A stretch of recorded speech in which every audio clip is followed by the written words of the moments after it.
have fled Syria. The UN says the number of Syrian refugees fleeing violence in the country has surpassed 3 million as the crisis is only getting worse. In a report released on Friday, the UN's refugee agency said that Syria's rising refugee crisis has surpassed a record, with 1 million people leaving the violence-stricken country in the last 12 months alone. Syria is now the biggest humanitarian emergency of our era, with almost half of all Syrians forced to flee their homes.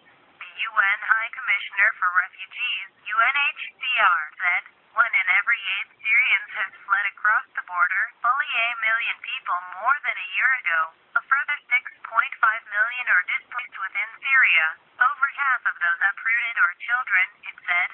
The UNHCR also noted that the number does not include the hundreds of thousands who have fled, without even being registered as refugees.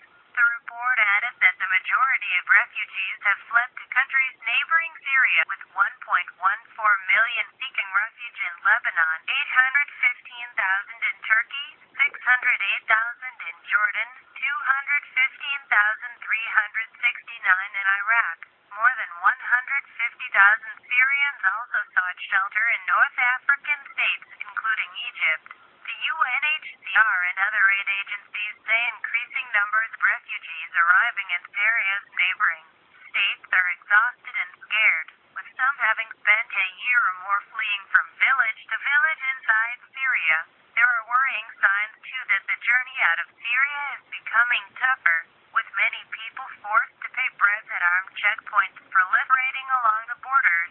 Refugees crossing the desert into eastern Jordan are being forced to pay smugglers hefty sums, ranging from $100 per person or more, to take them to safety. The UNHCR said Syria has been gripped by deadly violence since 2011, according to the UN.